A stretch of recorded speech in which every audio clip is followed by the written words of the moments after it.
Bom dia, meus queridos. Iniciando aí o capítulo 8, livro de História, Um Mundo após a Segunda Guerra Mundial. Bora lá.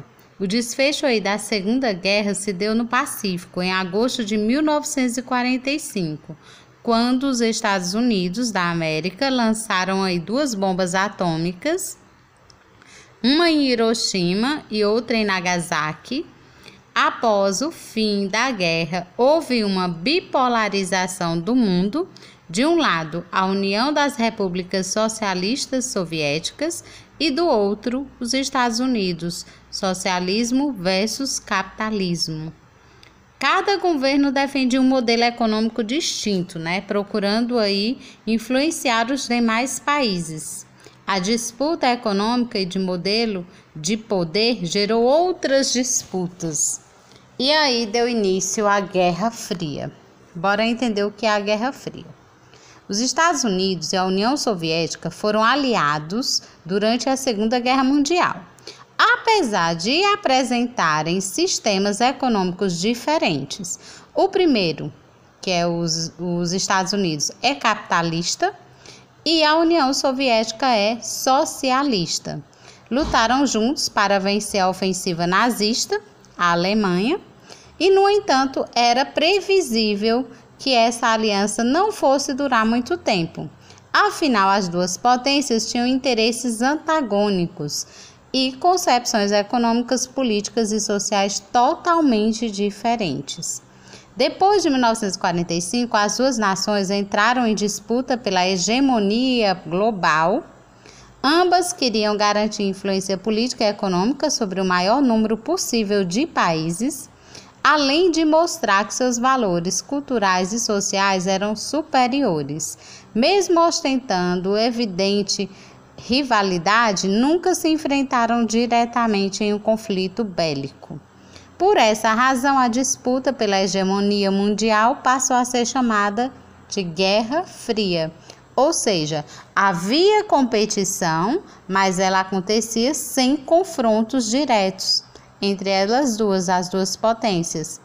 A Guerra Fria é um conflito que veio a reboque da Segunda Guerra Mundial, mas cujos protagonistas, que eram os Estados Unidos e a União Soviética, souberam aí contornar antes que se tornasse uma Terceira Guerra Mundial. Daí o nome de Guerra Fria, pois o conflito foi congelado, literalmente, Nesse período, os Estados Unidos e a União Soviética envolveram-se aí em diferentes conflitos em vários locais, nos quais cada um apoiava um dos lados combatentes, sem gerar confronto direto entre as duas potências. O fornecimento de empréstimos a países com dificuldades econômicas foi outra estratégia para estabelecer a dependência destes com os seus credores. Aí tem uma bolinha dos Estados Unidos, outra da União Soviética, e ambas lançando algo de uma para a outra,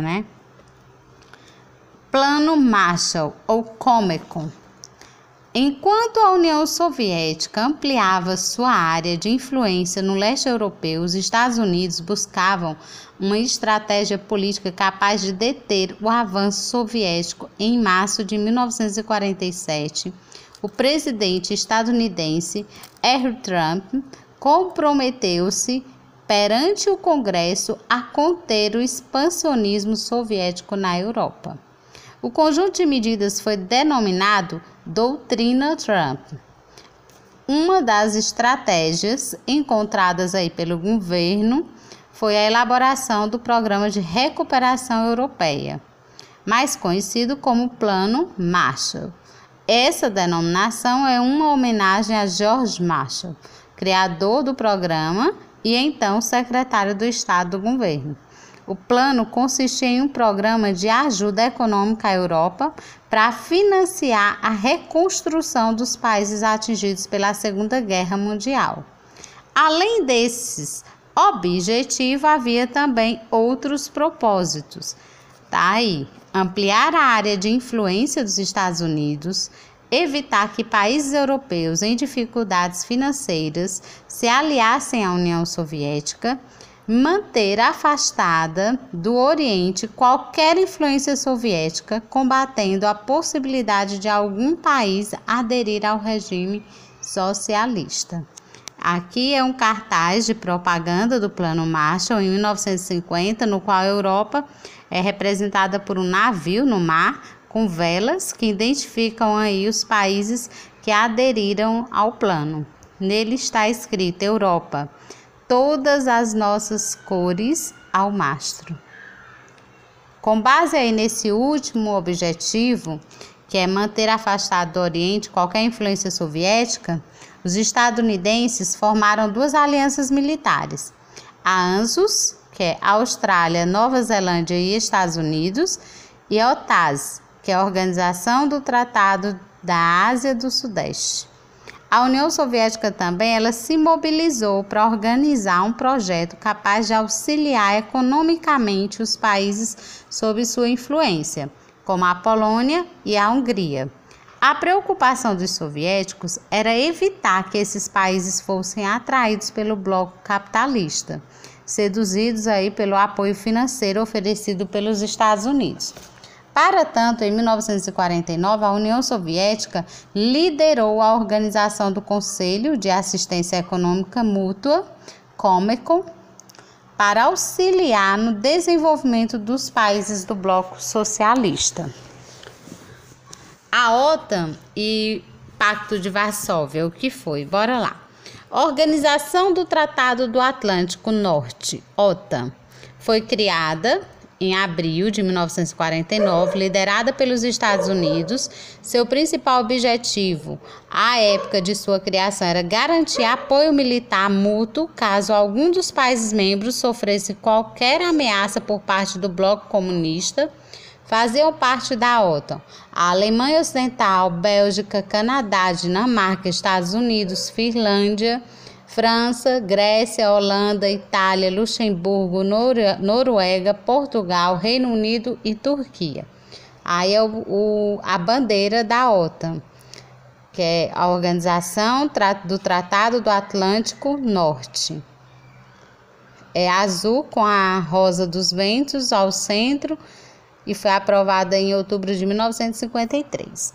Para fazer frente à OTAN, os soviéticos organizaram em 1955 um Pacto de Varsóvia, que existiu até 1991. Essa denominação deve-se aí ao fato de ter sido firmado na cidade de Varsóvia, na Polônia, ainda que sua liderança ficasse em Moscou.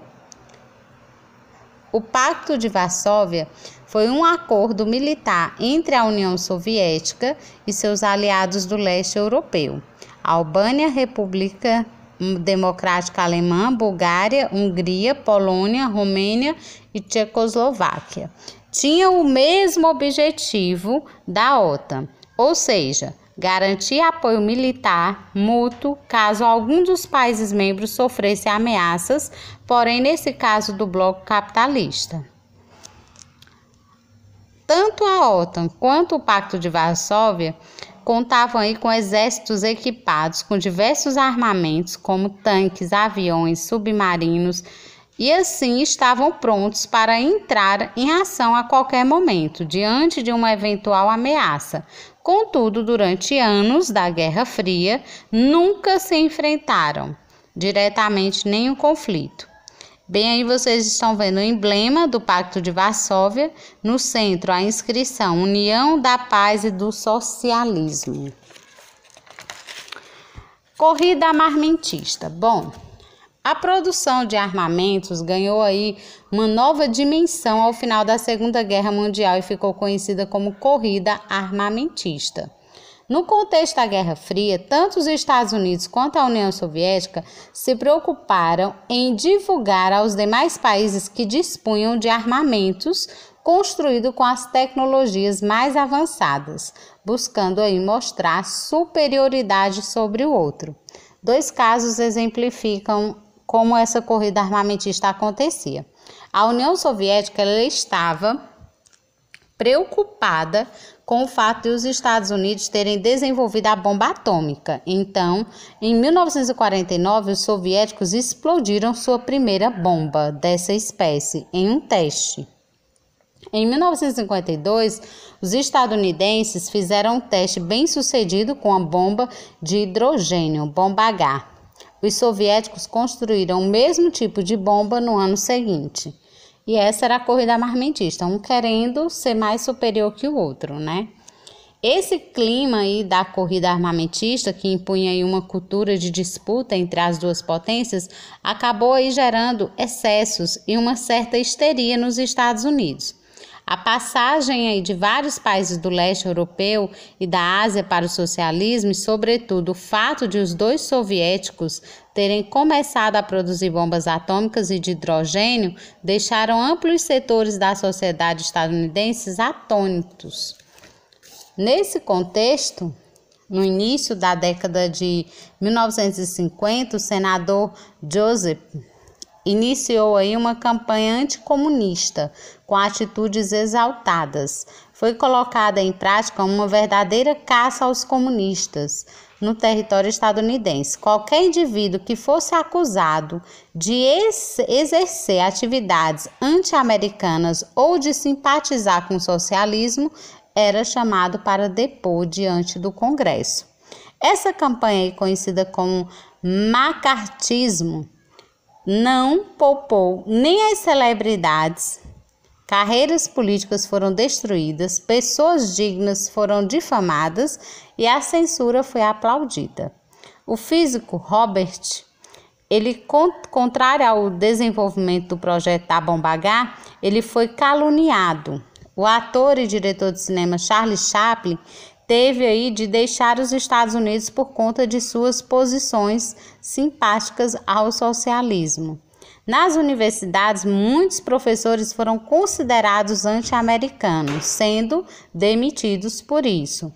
Quando estava no auge da fama, McCarthy não vacilou em atacar o general George Marshall, considerado por ele como de esquerda, e em 1957 ele morreu no mais completo esquecimento, pondo fim a essa fase de histeria coletiva aí nos Estados Unidos.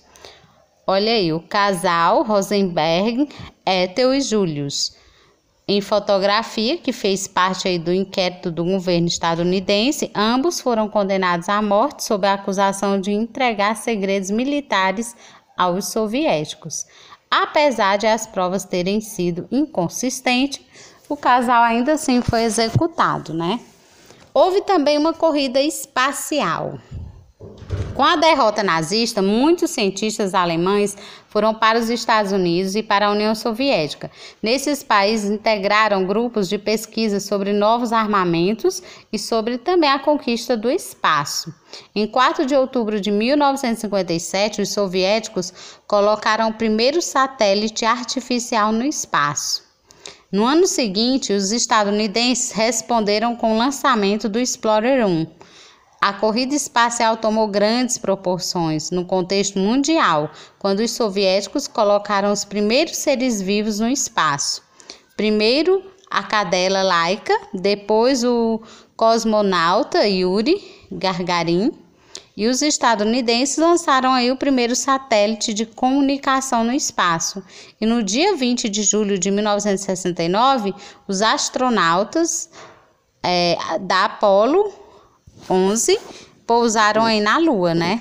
A corrida espacial prosseguiu aí com progressos significativos dos dois lados. Isso, vamos dizer, trouxe alguns benefícios, né? Novidades, vamos dizer assim. Bom, encerramos por aqui o capítulo, depois darei continuidade na próxima aula. Quero que vocês respondam a página 55, que é sobre a imagem de abertura, página 57, página 58 também. E até a próxima aula, bons estudos!